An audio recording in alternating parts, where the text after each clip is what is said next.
You lost friends in your life. You had been betrayed by people. You had been stabbed one time emotionally, which you don't want even to think about it. And you had been set up at least twice. Mm-hmm. You are not lucky with politicians. You are not lucky with police people. You are not lucky with army people. You are not lucky with any person wearing uniform. That's true. You are not. And every time you get closer to these people, you will find out that the fairy tale turning into a nightmare. Please shuffle the cards. And cut the cards. Cut them, okay? This is number 0, and you are going for a great period of being exposed and being in front of the public. You had been in a lonely island for a long time, and you came back ready. And you will teach people things that they never even thought about. And you are few minutes away before hitting the jackpot. And when a person is so profoundly inside the ideas, he gets hurt.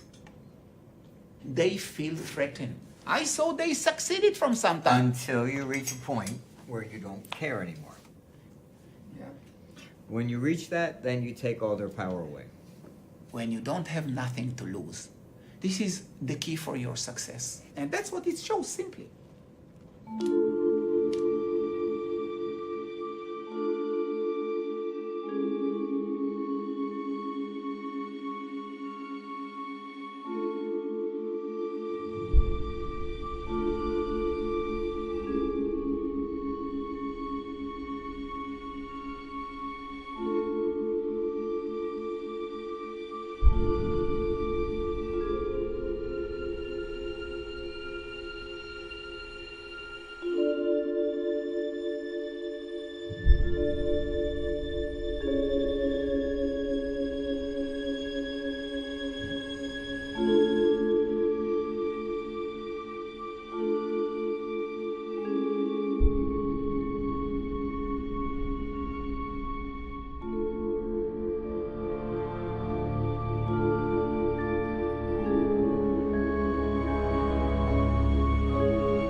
Moving and shaking this morning, Martin Armstrong, who's responsible for one of the largest Ponzi schemes in history, well, he's back. He cheated investors out of $700 million and spent 11 years in prison. Now he's being praised by followers on the internet for his calls. Among his fans, commodities investor Jim Rogers, who praises Armstrong for his historical knowledge and insight. His website gets more than 200,000 views per month.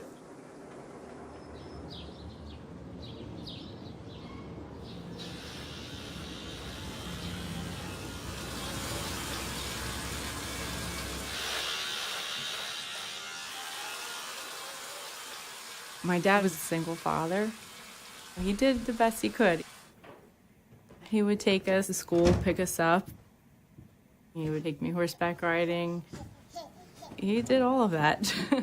You know, his work was more than just work. It was his passion. It was his purpose in life. During the nights where we were sleeping, he was working. You know, he just worked whenever he could, you know, whenever he had a free moment. If he was traveling, my grandmother was coming down on weekends and take us for a couple days.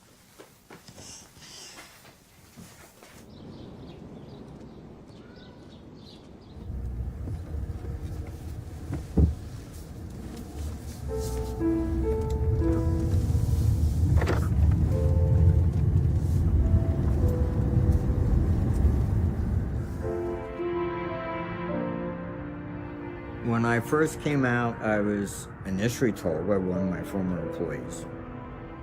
He says, "Oh, Marty, the industry's changed. You'll be lucky if 25 people show up." And I was totally surprised.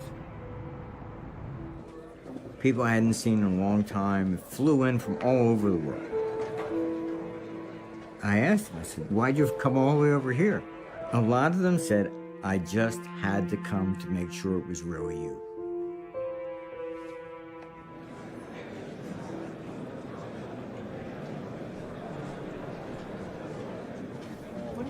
He got out September, and he had the seminar. You know, it was just him. He had no one working for him. It was just him. And he's like, yeah, I'm going to have a seminar. I'm like, do you really think you're ready for this? Like, you just got out. I don't think he ever expected that kind of turnout. And he brought on Danielle just weeks before. And honestly, like, seeing him on that stage, it was just like he never skipped a beat. Good morning, everyone. I would like to warmly welcome Mr. Martin Armstrong. Martin's first brush with money was while working in a rare stamp and coin collection as a student. And this was a passion that created a teenage millionaire. Now, ladies and gentlemen, I'm very honored to introduce our special guest, Mr. Martin Armstrong.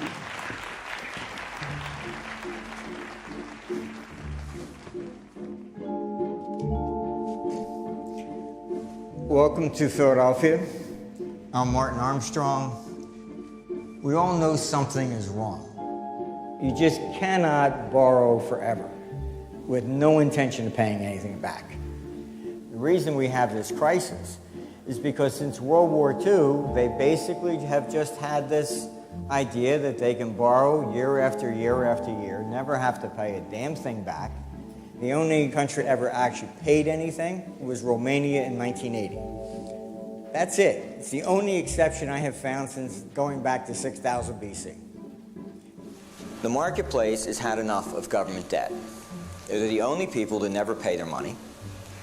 Government debt is always regurgitated year after year after year. If you ever in Princeton, you want to stop by our office, we've got all the bonds from around the world. All these bonds that defaulted, just to remind you what a sovereign debt default really is. I mean, try that yourself. Go to the bank and say, okay, fine, I want to borrow every month €1,000. When are you going to pay back? Well, never. I mean, good luck. I mean, nobody would run their business this way or their life. Now what? Now we're at the point of a sovereign debt crisis. Who's going to bail them out? There isn't anybody left. This thing just reaches the edge and just goes boom. Yes, government exempts themselves from the law, basically assuming there's always going to be people there to tax. They just take it from you and give it to somebody else. Their problem comes when there are more people to pay than there are to tax. And our biggest crisis is that historically these systems always collapse. When they're done with Europe, then they're going to look around and say, okay, who's next? I suspect it probably will be Japan. And then after that, then they'll turn to the dollar. It's all going to come to roost. Historically, nobody has ever beaten this clock once.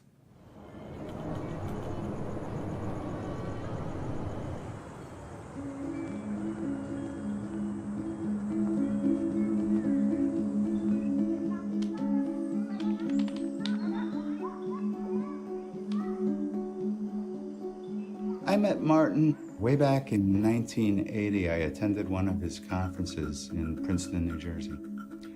At the time, he was making some unusual forecasts. He was actually forecasting that there would be a crash in the stock markets in 1987. And he was forecasting that years ahead of time. And it was outrageous because nobody was possibly contemplating the kinds of things that he was talking about. And in October of 1987, lo and behold, the stock markets had one of their worst collapses ever.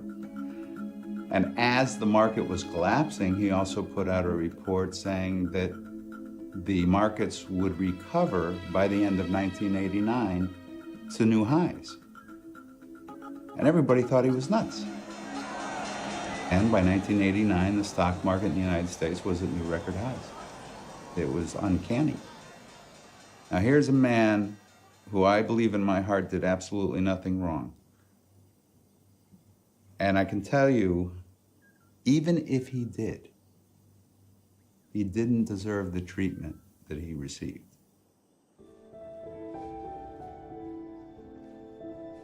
They said in the paper, said they stole so many billions of dollars.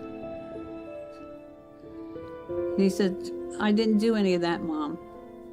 I didn't steal nothing, he said.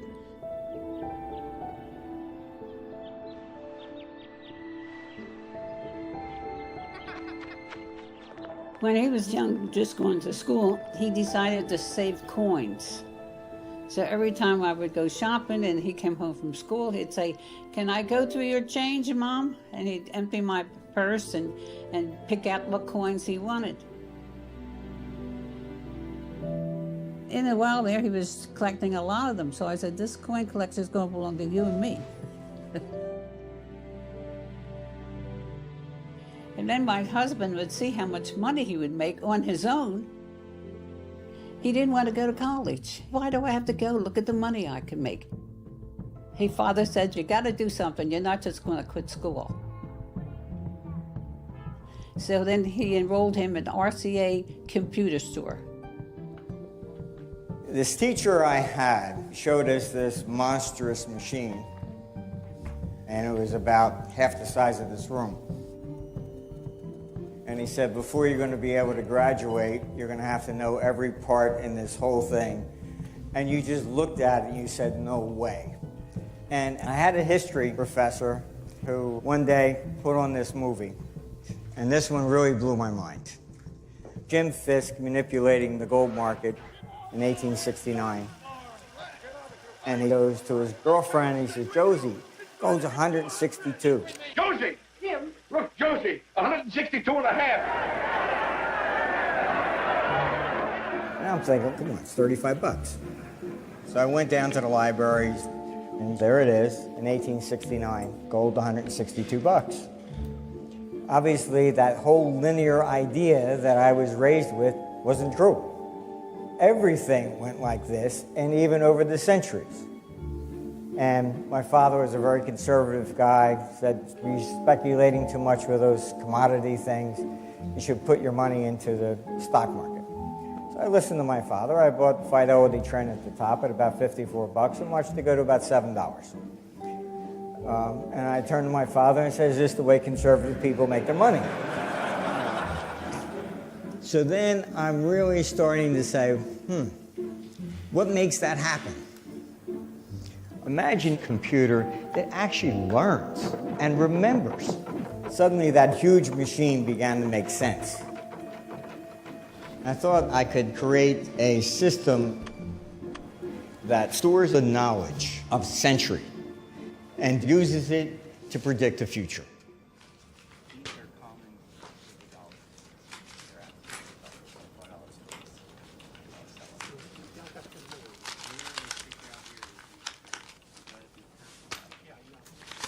I met Marty about 40 years ago. He had a coin business in Robbinsville, New Jersey. He was in business at the mall at that time. I was here. I just built a shopping center. We were very competitive with each other. He would put an ad in, I would raise the price, he would raise the price. But it was just a way of doing things. You know, it was nothing personal, it was just business. And then from the coin business, he went into the gold business. He had a big built-in vault. I remember that. That was impressive. And you could see it from the outside. Virtually everything in history is documented by the coinage.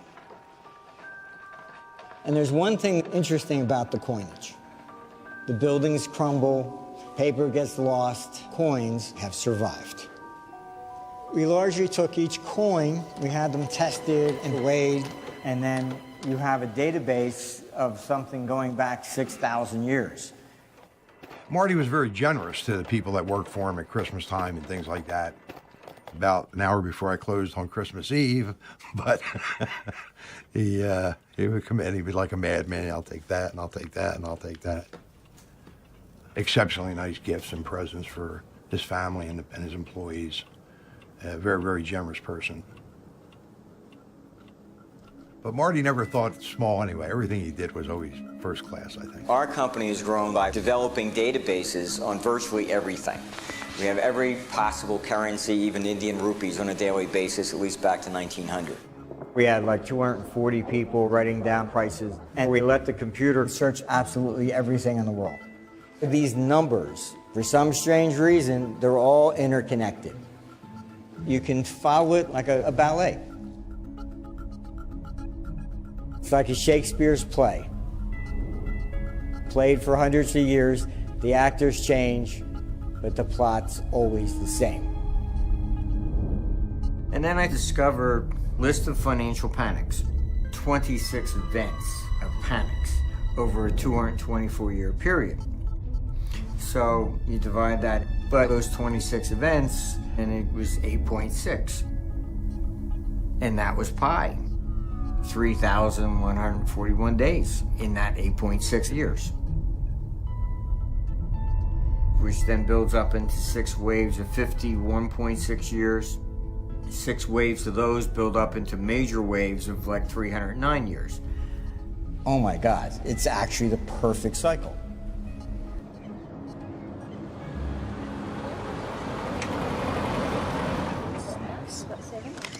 Pick up the cards. What were you playing? Do you want to have a game? Nothing very much. I met Marty in the Princeton office in Tokyo. We were discussing his vision. From his history of going back through the coins and all the movement that he's found, it led him to this model and this idea. Here we are, we've got a pattern, we've got identified a cycle, and we've put that cycle over the top of finance. I've been working in IT since I was 13, 14 years old, and Marty's the same thing. He's come along from that area as someone who understands computers all the way through. His understanding of the concept of pi and how it might be at work in the rhythms of society was completely uncanny. They were signals that were issued to the dime. Here it is.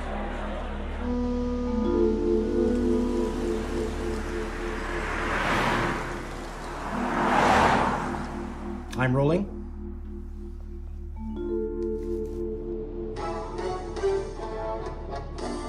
My name is Mike Campbell. If you're a mother or a father, I want to talk to you for a moment.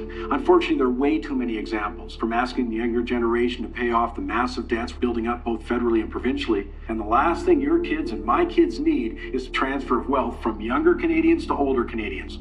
My name is Mike Campbell. Join me Saturday for Money Talks. In the early 1980s, friends of mine said you should come and hear Martin Armstrong. He predicted the top in the Nikkei index in December of 1989, in writing very clearly, but he also phoned me that day. And he phoned me the day, he said, I just wanted you to know the Nikkei index has hit its high for your lifetime today, and it's going from 39,000 to 8,000. Obviously, that prediction was correct. So his reputation continued to grow, especially in Asia and Japan, where he had been absolutely correct in his call of these major moves. So that's why his business grew. It was because he had been accurate.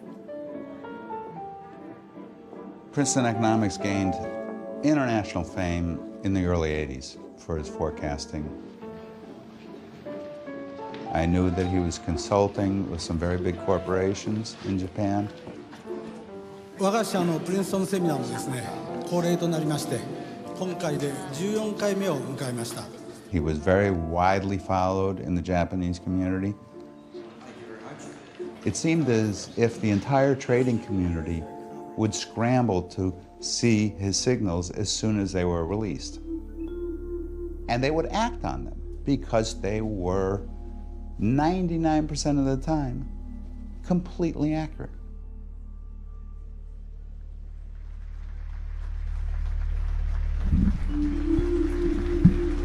I'd like to introduce Lady Thatcher,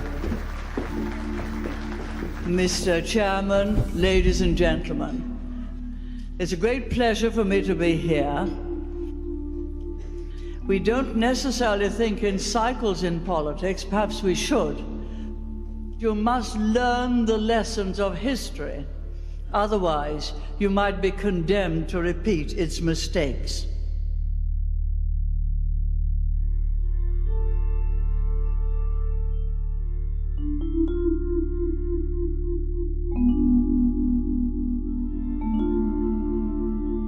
We had one client, and the computer came up and said, look, Deutschmark's going to make a new low, yen was not.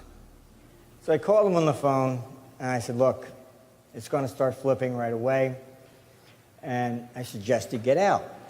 And he asked me, he says, well, you know, how? I said, just get out the market. And I left the office, and by the time I got home, this thing is going to go ballistic. My phone was practically melting down. Oh my God, and this client just got killed. So I called him on the phone, and I said, hey, did you get out? And he starts laughing. He says, yes, that was me. I said, what do you mean it was you? And he says, that was me. I said, how many contracts did you have? He had 40,000 contracts on each side. And I'm thinking, oh my God. I'm thinking the ninjas are going to come into my office at this point. This is all in the early 80s, where we're still trying to figure out how this stuff works. I said, look, I have to know at this point. I mean, what am I advising on here?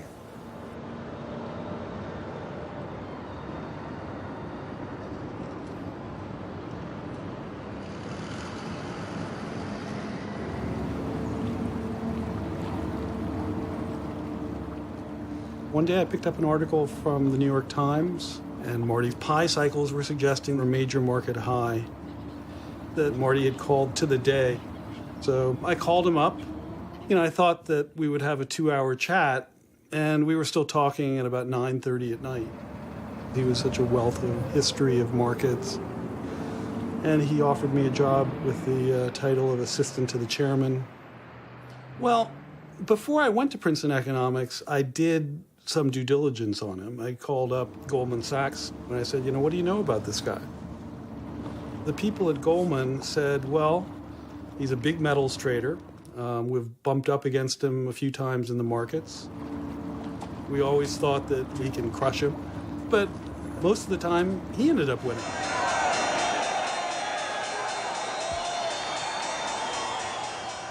Then I talked to Republic Bank. Marty was one of their very best and biggest futures clients, and they said that they respected him a great deal. So on the back of those two things, I ended up accepting the job offer and going to work for him.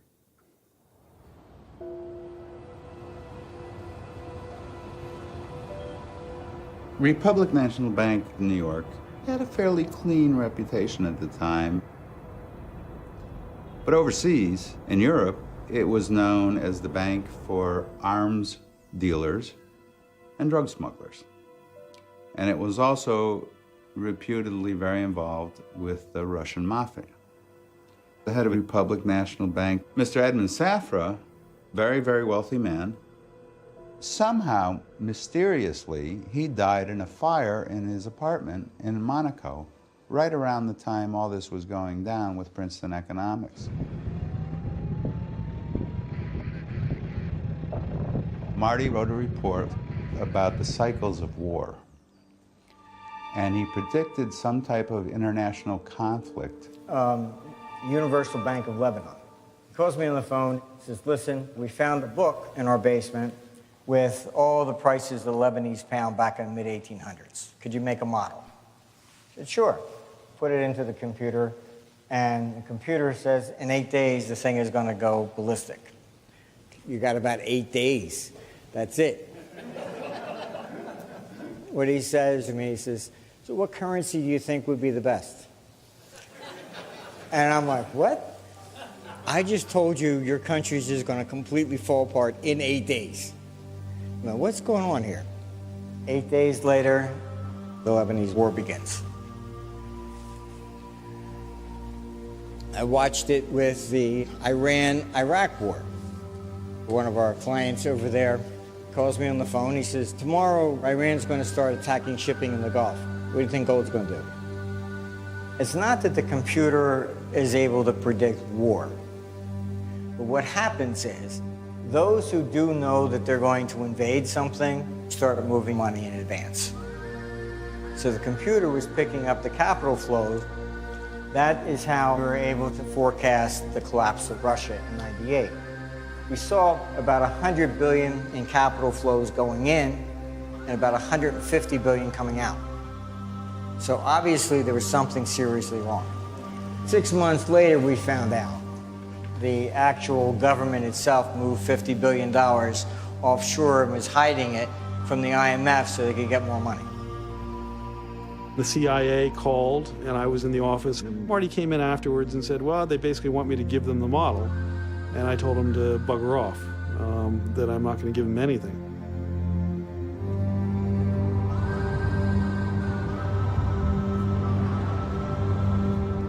They realized that the model could forecast the rise or fall of a nation. That was geopolitically important to them. That was really what the whole thing was about. So you can understand why these people want access to his code and his model. If they know where the next war is going to be, then that's very powerful for them. If they get hold of the code, then they would be able to reproduce it. Whether they'd be able to understand it. I could sit down and rewrite the code with Marty, but would I be able to understand it, even though I'm writing it? I think only Marty can really understand those formulas behind everything. The rumor was Edmund Safra had worked for CIA, and Edmund was always pro-bullish on gold and stuff like that, hard metal type guy. They manipulated just about everything. This is how they made money, and that's what I was always objecting about. I was never interested in stuff like that. I was more interested in trying to figure out how this all functioned.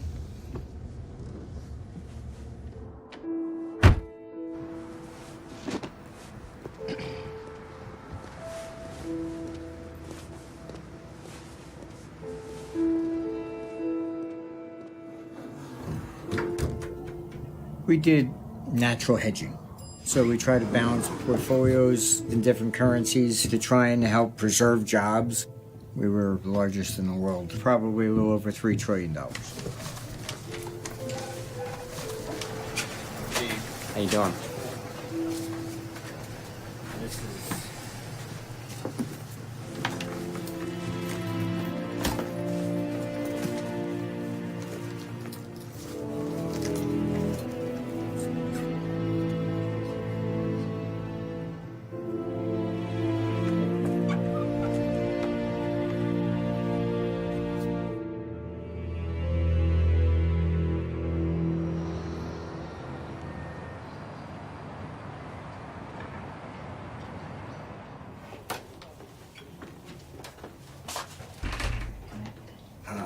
I guess we're gonna have to put it over here. It starts in August of 1999. This is when this scheme appears to take over Russia for the commodities, oil, gold. This is what they wanted access to. Edmund Safra is the primary mover, the brains behind this stuff. Edmund was chairman of Republic Bank. They usually do this in groups, but Safra is the one who's up front. All these guys were like somehow behind the curtain, all trading together and stuff like that. Khashoggi, Gaddafi, they were involved. The counter-revolutionary movement for Iran, they were trading commodities to earn money. It was like one giant masquerade party. Nobody was ever whoever you thought they were.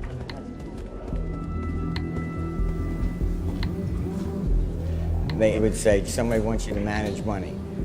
Yeah, who? No, I can't say who. You come over and you meet them. Okay, you go over to meet them, and they have a curtain here. You're here, you're not even allowed to see the person. I said, yeah, what is this? You know, forget it. Not interested. I want to know who's on the other side of the curtain. Yes, I believe Dave took over government. That's the name of the game. That's how they make money. They're not manipulating the whole scheme with a long-term plan. That's not profitable. All they're looking at is how much can I make for this quarter. They're not about to spend a shitload of money for something 20 years down the road.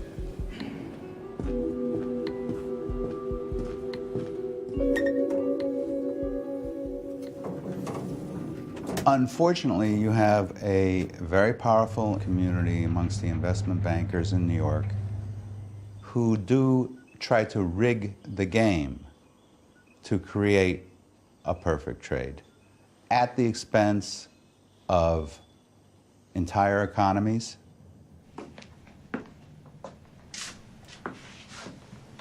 Marty was asked to participate in a Russian bond arbitrage, something to do with the issuance of Russian debt based on the thinking that the political situation in Russia was a shoo-in and that these bonds would never be defaulted on, no matter what, and that there was a guaranteed rate of return to be had, and it was a perfect trade for the investment banking community.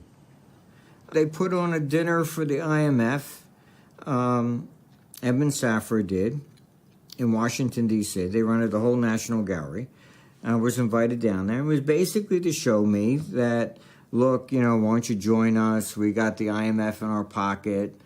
And, you know, stop going against this all the time. And I said, I'm sorry. You know, Russia's going to collapse. I don't care who you have and who you're paying. It's not going to work. Marty refused to participate. His economic models, his study of history, international capital flows, all told him that Russia was going to collapse. And lo and behold, we had the Russian financial crisis of 1997-98, where the country effectively went bankrupt and the bonds were defaulted on. The investment banking community that had sought a perfect trade ended up taking a huge bath, and it all blew up in their faces. Marty was the only one who predicted. They wanted basically to take over Russia. All the commodities, all the oil, etc. That's what they were after. So they're paying off people in the IMF, and the IMF is giving these loans to Russia. If you are rigging the game, you're paying bribes, you're doing all this stuff, then you're not doing risk management.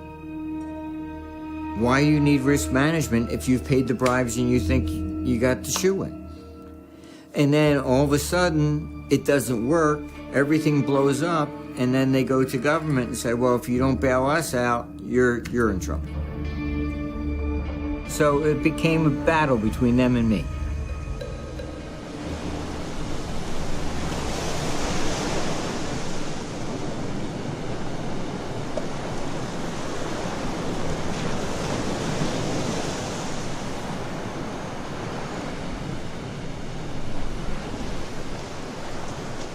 A friend of mine had been to a seminar.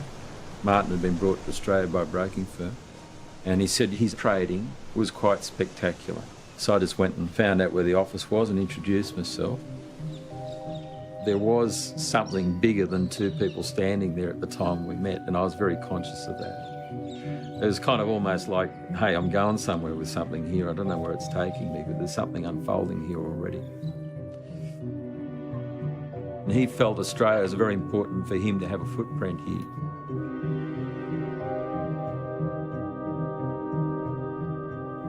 And in fact, one day Martin said, do you want to know how the number pi related to the cycles or the reversals? And we said, no, it's yours, just leave it.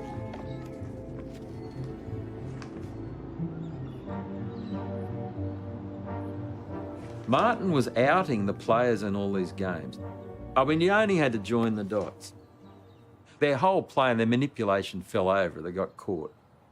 And the guys weren't happy about all this stuff he was writing in his reports about them. Marty said, get the fuck out of here. So he's a player in the market. He's exposed that market, but he's also outing these other major market players and their collusion. I don't know the extent to which any one of those characters involved in terms of the desire to shut him down and keep his mouth shut. The banks controlled pretty much the government. And how they do that is simply that the U.S. government doesn't sell its debt directly. It goes to what is called primary dealers. So it sells the debt to the banks then resell it. So every time they've gotten in trouble, they've said, hey, if you don't bail me out, you can't sell your debt. And this is the control that the banks have had over the government.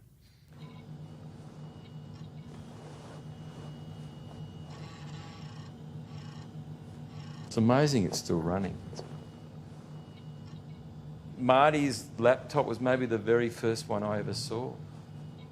It has charts on here which Martin Armstrong produced himself. These remain on the computer because they've never been changed, because they've not been updated for 13 years.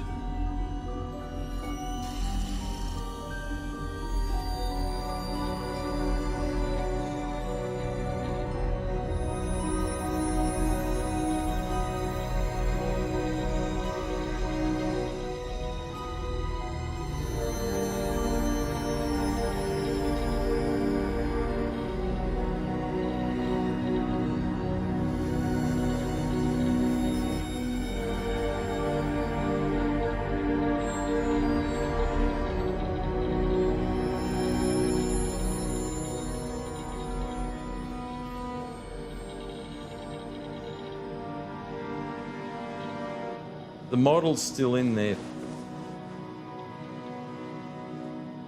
If you tried to break into the operating system and went into an executable file, it'll destroy the hard drive. They never got there. They never got into this. The security system was that every computer in the entire organization pinged each other to make sure everybody's there. You take one out, something's wrong, somebody's missing, self-destruct, everything was wiped out. Some of Marty's systems were under attack, and we built honey traps to try to track these people back. Obviously, we were backtracking to certain IP addresses in Langley, Virginia, that were allocated to government agencies.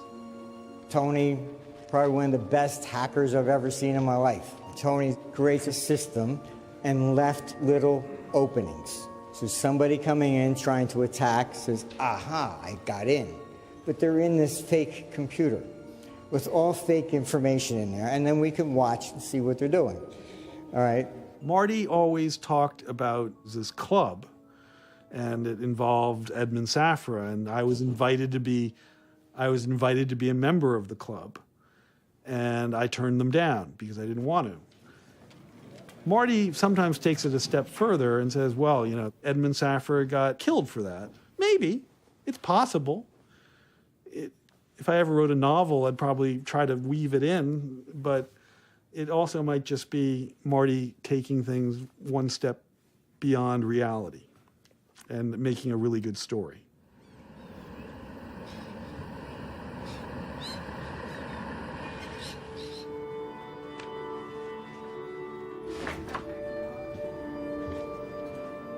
At the time, I was practicing as a barrister in Sydney, and Martin and Nigel put together a corporate finance team in Australia and invited me to join them.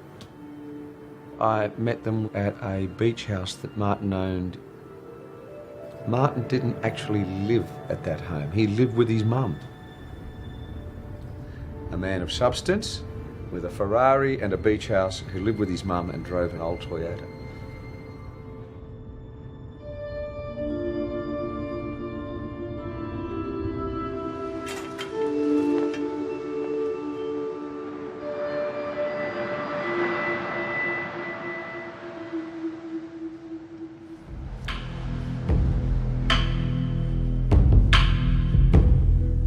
It was the annual party for his staff.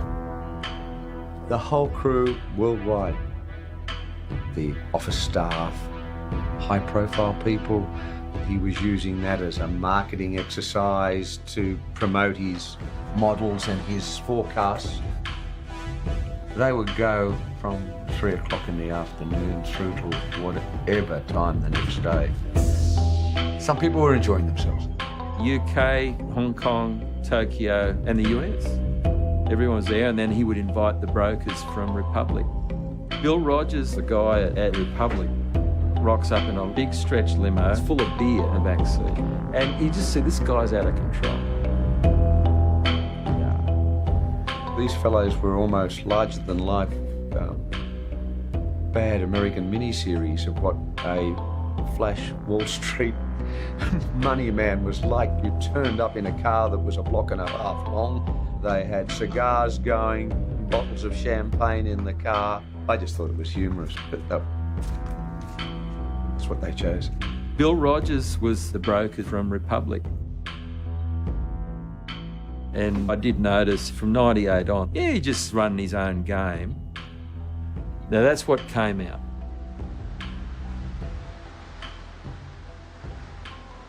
I talked to him. He was at his beach house, and I called him up and said, Marty, what's going on? And he said, as I remember it, it looks like my broker has been stealing from me. I remember one time, I guess it was right around the start of all of it, and I went down to the beach house and he said, things aren't good. You just had a feeling like something was wrong, and then it just happened so fast. It was very, it was scary because you just knew that he was concerned. The guys at Republic were illegally trading in the accounts. All this nonsense is starting then. If you have money in the account, they sweep the accounts each day, and they sell that money at night. They get paid back within 24 hours. It's called parking. They're making extra money on that. But then they put the notes back in the wrong account. Monday morning, I went to my lawyer, giving them 1 week to return the money or we would file suit. So I called Republic, said, look, I want to sit down and talk what the hell's going on. But something must have already happened because they said Safra has left for security reasons and went to Monaco. So you can't go see him. And Safra is killed December 3rd. I didn't realize that they were actually blackmailing Yeltsin at the time. And this is why the club keeps blowing up.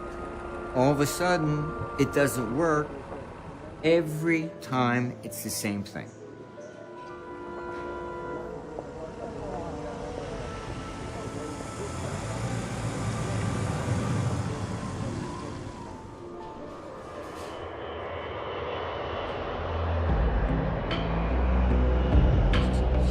It's August 1999. Yeltsin's going to run for election in 2000. I believe they were trying to get Russia in their grasp by forcing Yeltsin to step down and putting one of Safra's friends in there.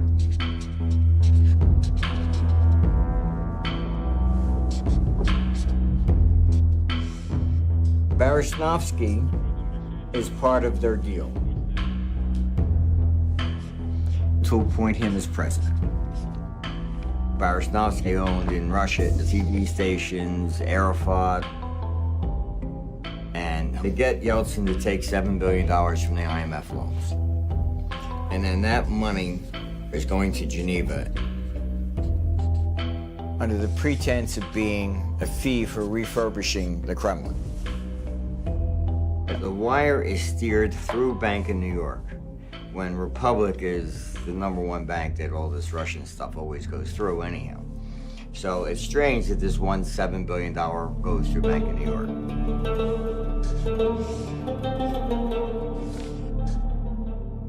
Now, Safra runs to the government and says, oh, it looks like Bank of New York just did a $7 billion money laundering. Now, they threaten Yeltsin. You're not going to run for election in 2000. Otherwise, all this is going to come out that you stole $7 billion from the IMF. So Yeltsin realizes he's been set up. They then say, look, we'll protect you, but you resign. August 27th is the day they take the money out of our accounts. I go to my lawyers that Monday. I said, look, Republic took this money. Since I can't go see Edmund, if you do not return the money, we're going to file suit by the end of the week. The guys at Republic, they're telling me, here are the phone numbers that Edmund calls on.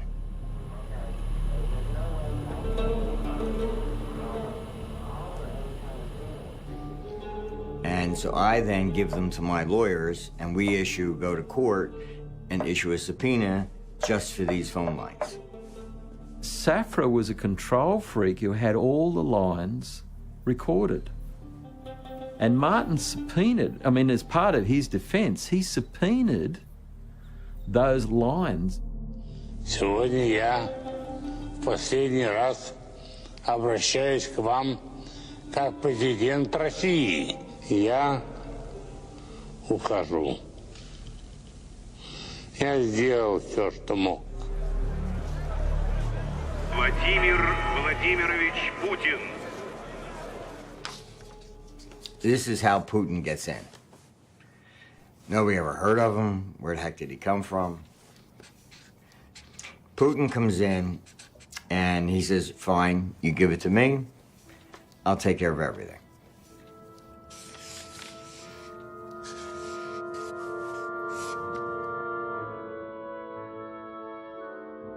I had moved for a speedy trial, so I should have been in trial by March of 2000, at the latest. I go to my lawyer, we threaten to sue them. The government comes in to object that we're going after anything out of Republic. So they're protecting Republic at this stage. Safra's death seems to have scared them a lot. So what was on those tapes that Safra spoke on? The government asked for a protective order that I could not get those tapes. The tapes had to disappear. That's when the pressure all came on. And he starts saying, I didn't realise how powerful this club is. There was about 4 or 5 FBI people. They took everything. They took some tapes he had around, mostly what they could find in his room, you know. Went out in my shed, went down the basement, all over it. Didn't leave one thing unturned. At that stage, they're trying to get me to plead guilty to being in some conspiracy with Edmund Safra. And then they said, no jail time, will release you. I said, I'm not pleading. I don't know.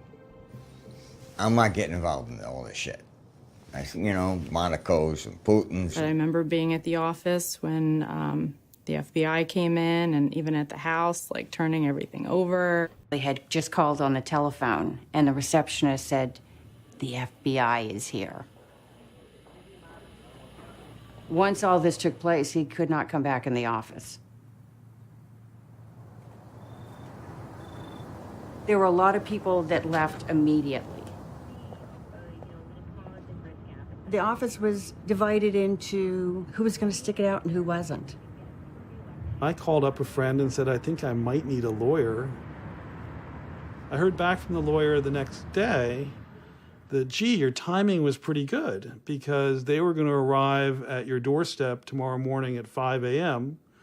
and take you away in handcuffs in front of your kids and embarrass you and, you know, have police cars and everything outside. And I was like, why would they do that? And he said, that's just kind of the standard operating procedure to scare the shit out of you. And then I said, you know what, I think I better get on with my life, and so I quit.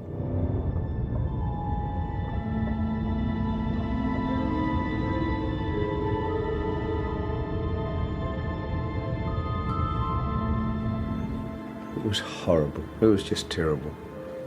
It was a complete surprise. Regulators in Tokyo had moved in and seized books that Martin Armstrong had been charged with some vast sum that I couldn't contemplate. Initially, I took the view that he must have done something wrong. I didn't know what it was. My source was the newspaper. So I went to New York with Nigel Kirwan, because I was trying to find out what's going on. There were boxes of documents, and Martin was there. So Neil McPherson and I flew to New York, and we met him in the Chrysler building, remember that. I don't think they had an idea of what they were heading into in terms of Judge Owen's court. I was in New York at the Chrysler building in the offices of Tenzer Greenblatt. Lawyers from London came in, lawyers from Tokyo came in, lawyers from New Jersey were in. Everybody was there. So there was like 5 or 6 law firms. Then I get the phone call from my son, hey, the FBI was here trying to arrest you. I said, what? My lawyer said, we gotta get out of New York. You don't understand, they practice law differently in New York. I didn't understand. I thought the law was the law. And we drove down to Trenton. Once we got into New Jersey, then he phoned the U.S. attorney and said we were self-surrendering in Trenton, New Jersey.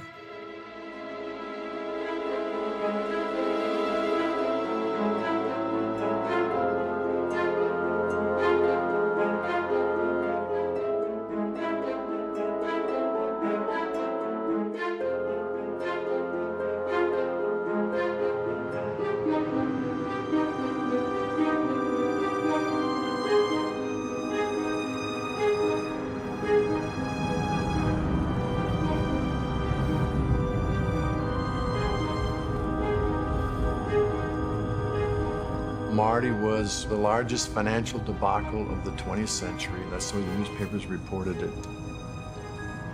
So you had a person who was indicted for $3 billion Ponzi scheme of yen carried trades on notes with Fannie Mae's and exchange rate conversions that are hedged by futures contracts.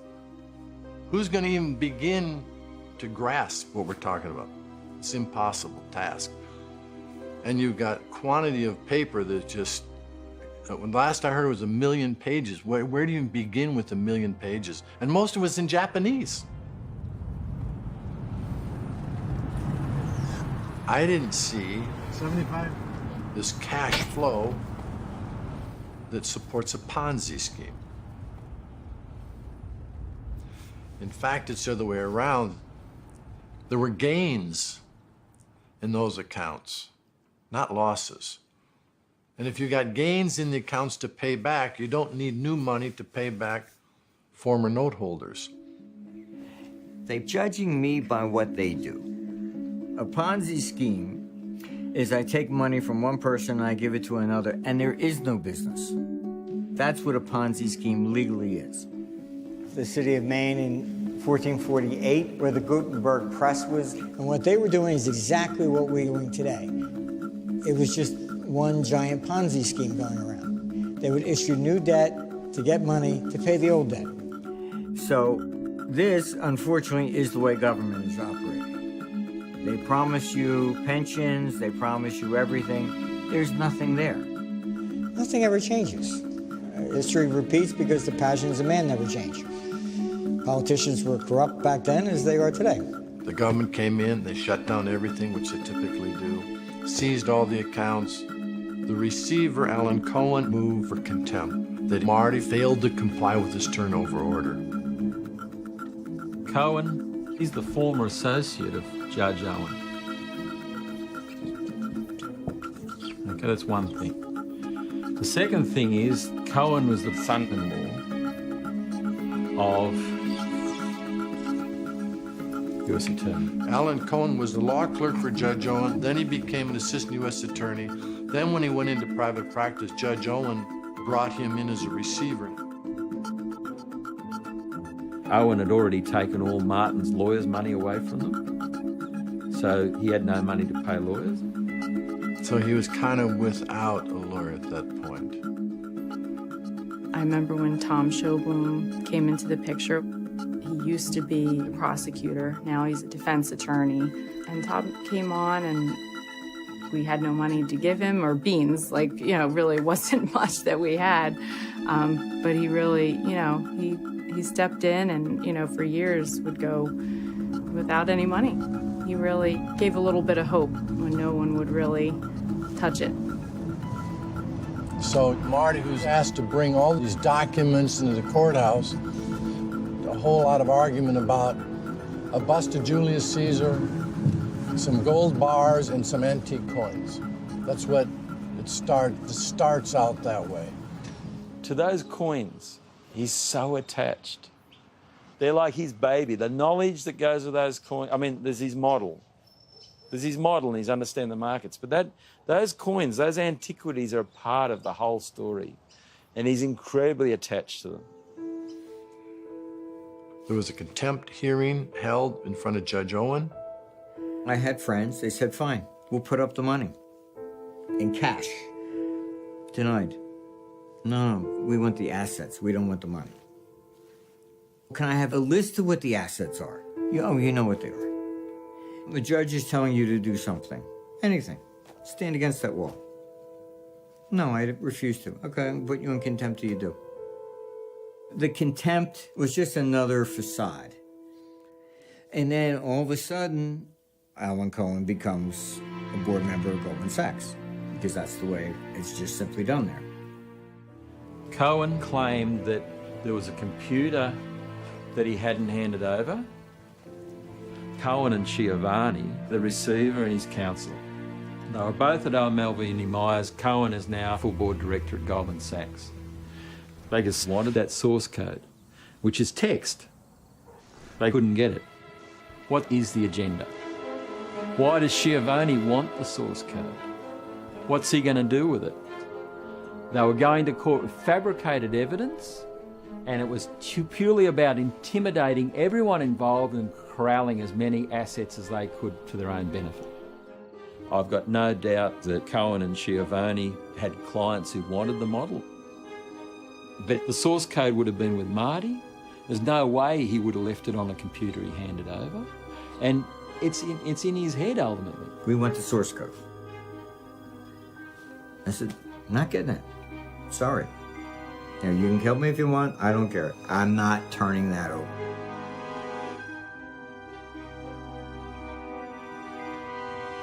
They started looking for money.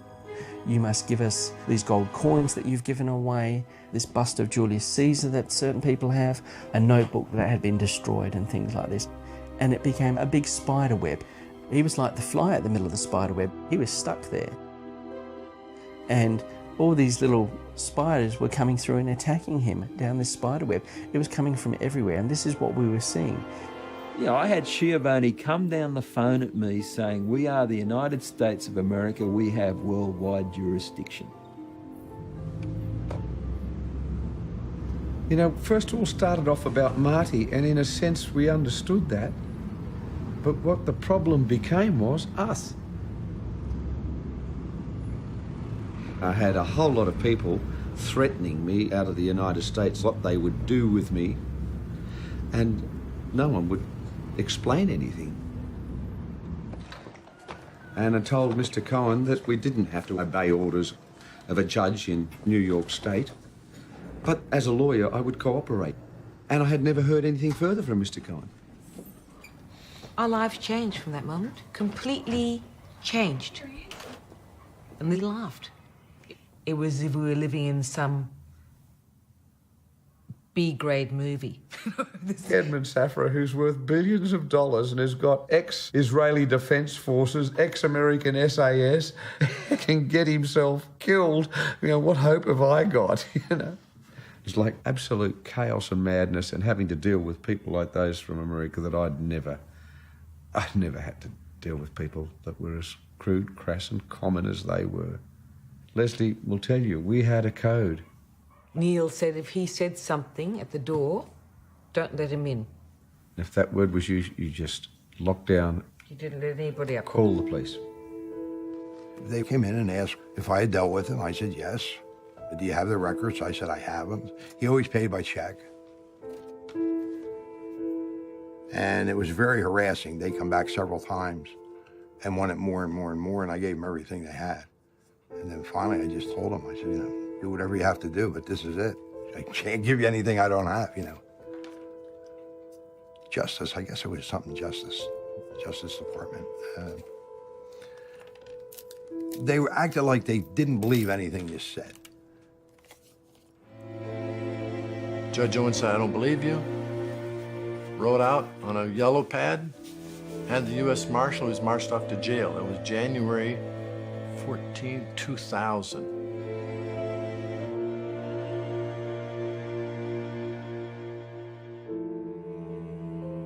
He became very bitter when he went to jail. He didn't have the trust in the government anymore. But we would try to go up there at least twice a month, I would pray to dear Lord that he let me live so I could see him when he comes home, And I went to Alan Cohen and I said, look, Republic took the money. This is what it is.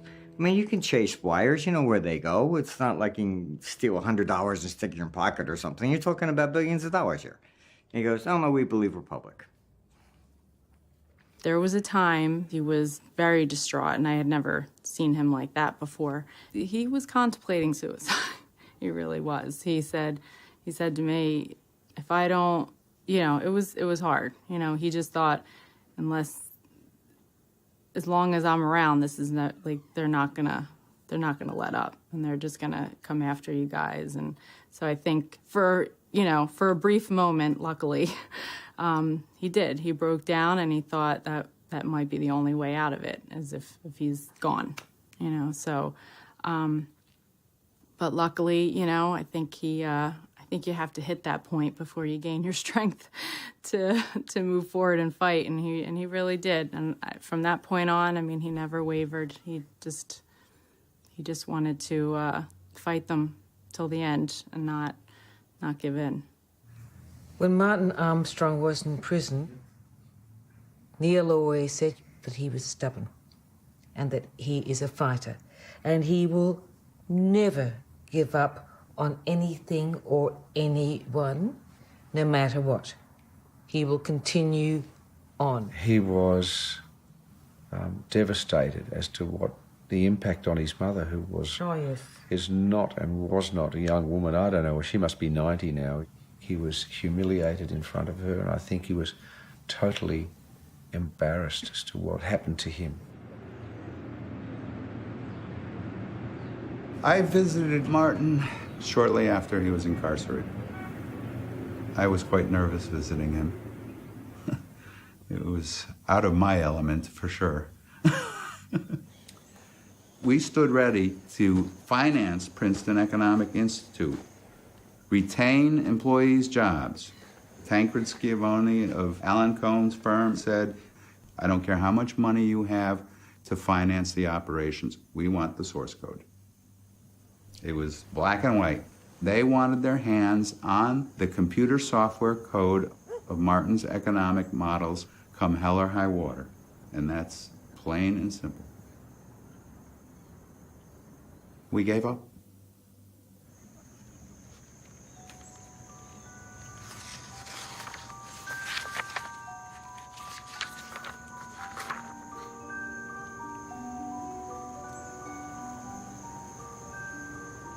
And then Republic pleads guilty.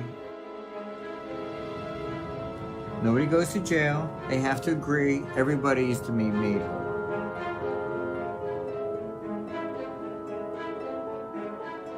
And you look at the transcript. Cohen then stands up. Okay, now if there is absolutely no victim, how can I continue to be in prison to turn over assets for? There's not even a crime. There's nobody out looking for money. Cohen stands up, and in the transcript he says, Oh, well, there was another fraud before Republic.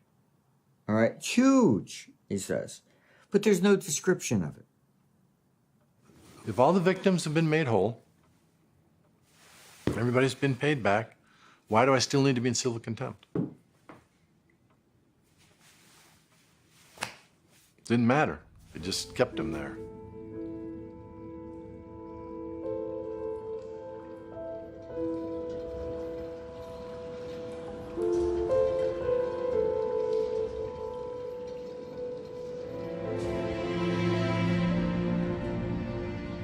After every 18-month cycle, Judge Owen would hold another hearing. Mr. Armstrong, you ready to turn over the assets yet? No. Boom, right back to jail again for another 18 months. So he followed the 18-month rule, but instead of releasing him like the statute says he's supposed to do, he just used another opportunity to put him back in for another 18 months. So that just kept going. They had these 18-month cycles for over 7 years. And I said, Judge, you don't have the constitutional authority to do this. He said, oh, yes, I do. I am a federal judge. I have inherent power to basically do what I want.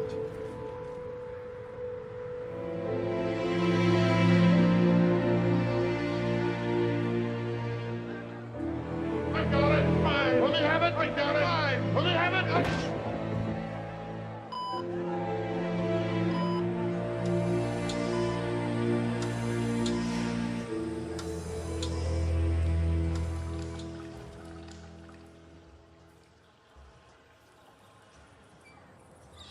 There's been 5 properties on the market since November that haven't sold. And normally you have up to 30 sales in the Bay over the Christmas period. You know, words got out for sure. I'm under pressure from the bank. So whatever. It is what it is. Yeah, the market is what it is and it's not good.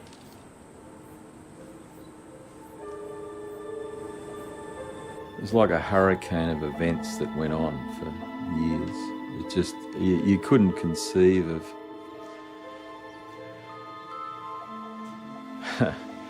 Oh, look, it's really hard to go back over it and actually not even feel emotional about it. Well, because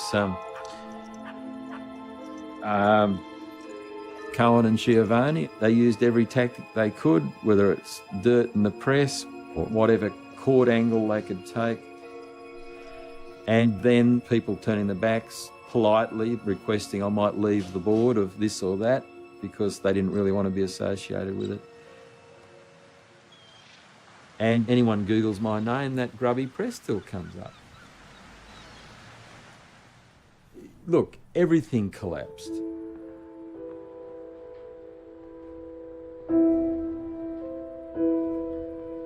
Final call. You have the opportunity now. Either to buy or be the highest bidder. Bidder offer anywhere.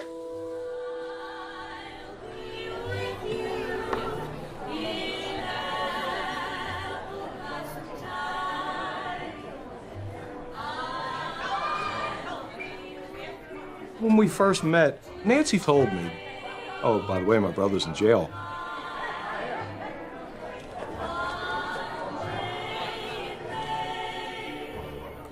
It took me by surprise. And I said, well, I don't mean to pry, but for what? She says, well, the government accused him of a very large Ponzi scheme.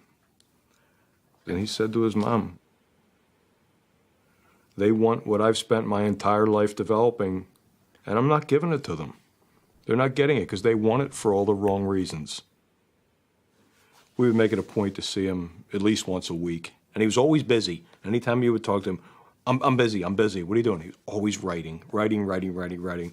And people would wait for his articles to come out every day. He was like the daily financial newspaper. To see somebody who had gone through such hell to start writing again from prison and be so current with what was happening in the world from behind bars was mind-boggling.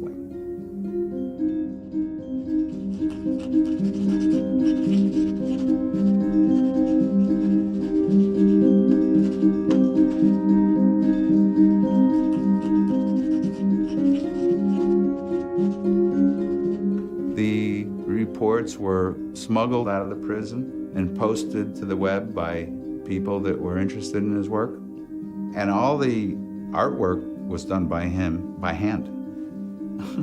It's quite amazing.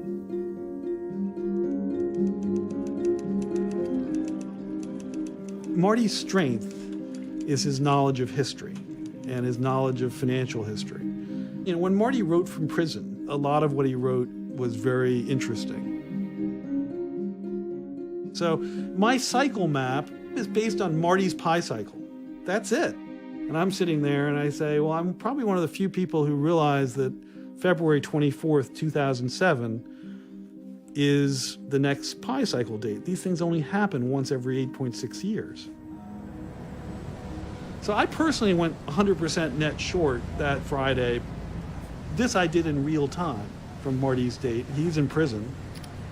And I woke up on the Monday morning and turned on CNBC, and boom, China down 5% Monday morning, Hong Kong down 5%, Europe down 3.5%, US down 2%. There hadn't been any news. It just was an entropic moment. And those are the types of things that make the hair stand up on the back of my neck, because it was like, oh my God, this worked. You know, it worked in real time. I didn't think he'd ever get out. I thought he'd die in prison. He looked very close to a broken man, pale. I tried calling him frequent times. It was almost impossible to get him.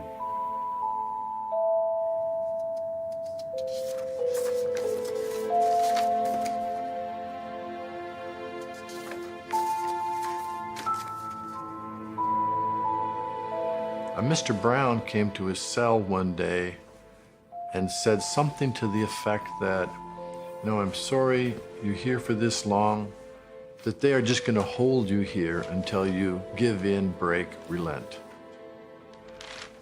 So I hired some private investigators, and I tracked him down.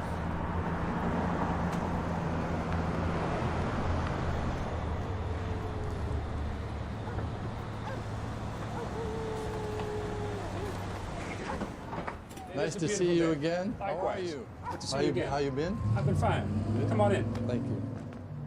I used to operate the law library at MCC. And Armstrong came to me. Under the law, I have to provide legal services to the entire population. And that's where I met and maintained somewhat like a relationship with Armstrong. Armstrong used to be there, make these copies and read them in his cell, come back the next day, highlight it, get some more cases, cross-referenced. It seemed like a tug of war between Armstrong and the government. Did you have a conversation with Marty about Marty being held longer than needed to break him? I used to get memos from upstairs. Can we narrow his time down? Does he really need to be in the law library? Only one person can give that order. That's someone from the administration or executive staff. We locked this person up. So it's a domino effect at this particular point, and somebody upstairs will make a phone call and say, hey, break that person until he admitted to the crime that he was accused of. They used to plant undercover agents at MCC to get a confession or to talk to the people that they are targeting. It is manipulation at best, stupidity on somebody, and injustice to the inmate. And then the lieutenants will go down and pick them up and put them in there in special housing. There may be 20 cells, very uncomfortable. Mattress, if I call them a mattress, really thin plastic. You get your meals fed, the officer will come down, let it down just like an Alcatraz, give you your food, put up the tray, and move on. And then you have to cover it up. I had 2 visitors a week ago from the Justice Department. They identified themselves. They wanted to know, was I aware of Martin Armstrong and its case? I would not talk to them. I have no reason to talk to them. That's all. I'm sorry. It felt like a losing battle. I mean, we definitely for a long time, like just didn't see how he would ever get out. Like, it's like, this is going to be forever like this. You know, I mean, he had no sentence. There was no ending point, and we knew he wasn't backing down, and didn't seem like they were either, you know. So, yeah, I would have to say for the majority of the time, we did not feel like he was ever going to get out. Thought it was never going to end. I got called, it was a Wednesday evening. We're going to take a plea from your client. I said, what are you talking about? Well, you better get up here. Tomorrow we're going to take a plea for your client who's been in the hole.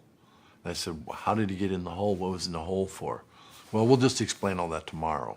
So I got up early, took a train to New York, went into a conference room in the U.S. Attorney's office. Marty is sitting there. He looks terrible, looks tired. And they said, here's the deal. You want to go to trial? You're going to go to trial from the hole, and we're going to seek 135 years imprisonment.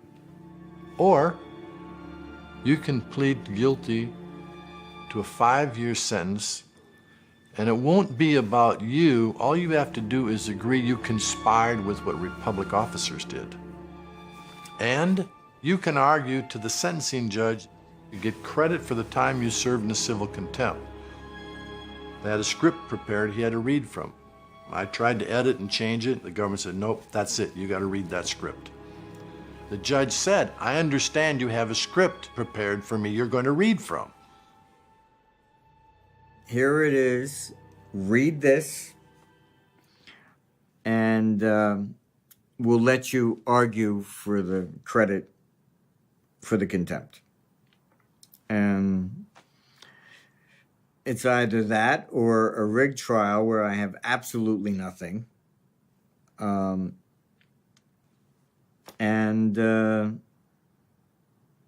threat of 135 years.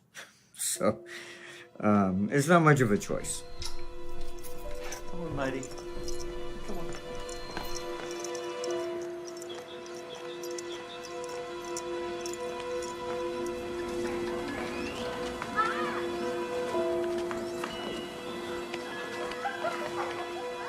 He probably never would have seen the light of day unless he was coerced into some kind of plea.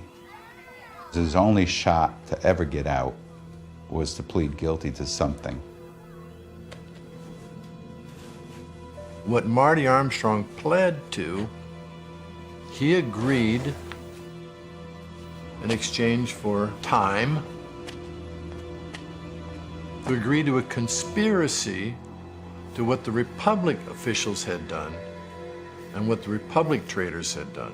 So there was never any, like we said, trial or evidentiary hearing of any kind. So no evidence was ever presented. Was there any evidence brought forward that Marty himself did engaged in fraud? No. It's not what I understand is law. If you think the way that law is to intimidate, coerce, frighten people, is not what law is about.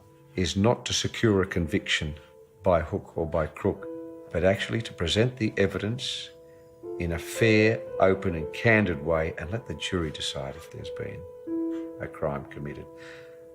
It's better that one guilty man go innocent than one innocent man be found guilty. In MCC in New York, you're in a high-rise building. I was absolutely chalk white, never seeing the sun for 7 years. So then I walked out in the backyard and it was raining. And I was out there, kind of like that scene, I think in Shawshank Redemption. And everybody's like, what the hell are you doing? It's raining. I said, it's the first time I felt rain in 7 years. It was wild. That was good. I really feel that the world needs his financial mind. They need to see the type of work he does and the answers and potential answers he has for the financial crisis that's going on. We have this perfect storm that seems to be brewing here. One is the war cycle.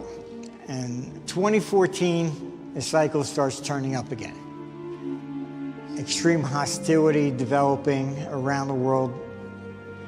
And every time that cycle has hit, we got World War I, World War II. So I think there's going to be fertile ground for putting a spin on anything when that war cycle begins to turn up in 2014. War tends to erupt largely from an economic perspective. The more governments are in trouble, the more they can't pay their debts, and off it begins to go. Every time you get something that turns down like this, you get separatist movements.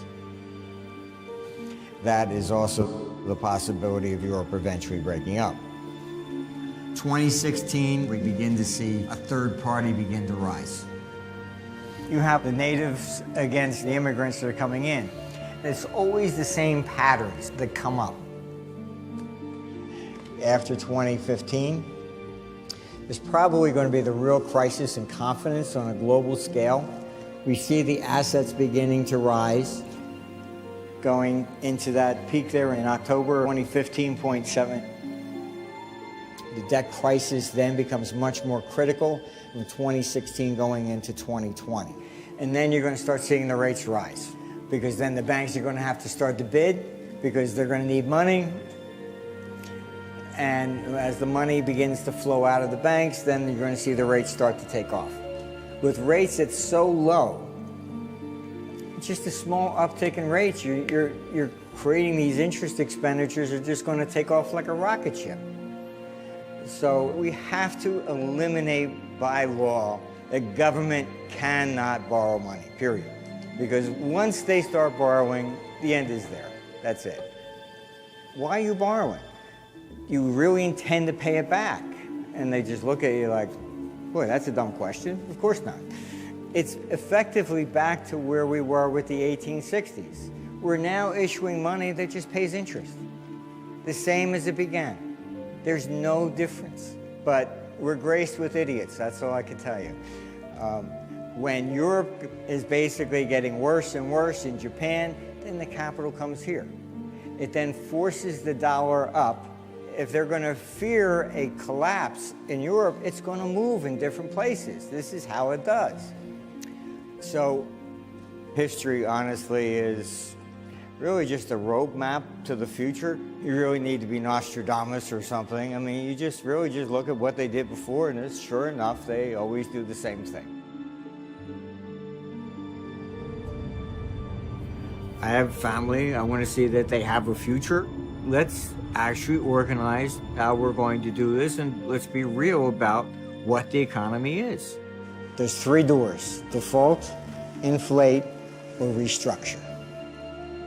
We have to restructure, otherwise Western civilization is going to be off the map.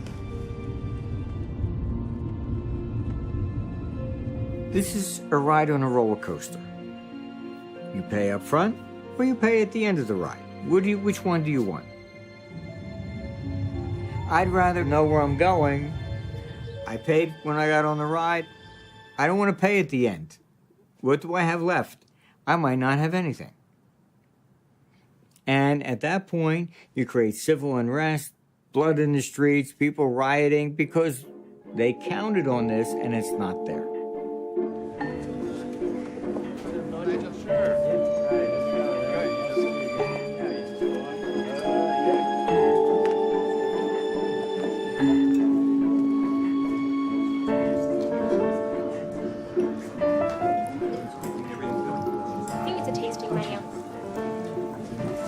I wanted to say thanks a lot to everybody. We are starting Princeton Economics again. It's been great to see you all here. It's been a long time. Thank you for coming back. It is at least my revenge. Right? Cheers. Cheers.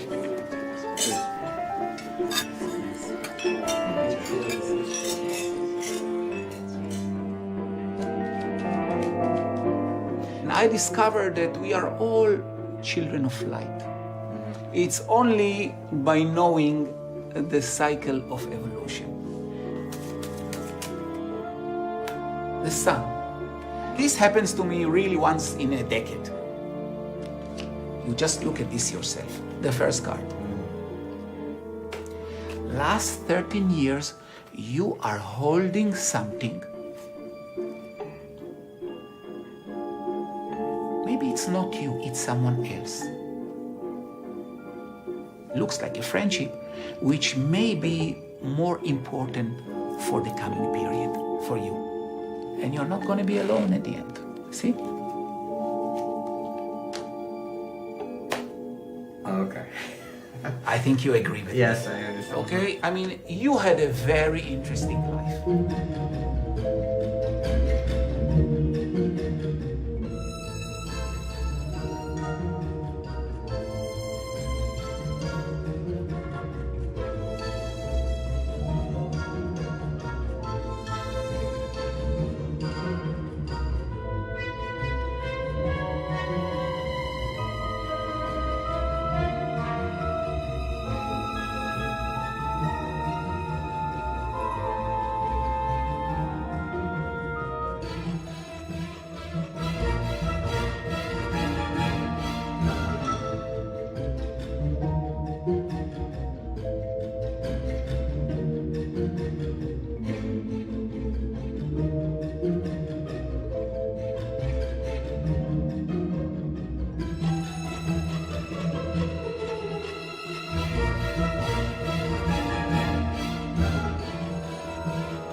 The euro does not look very well.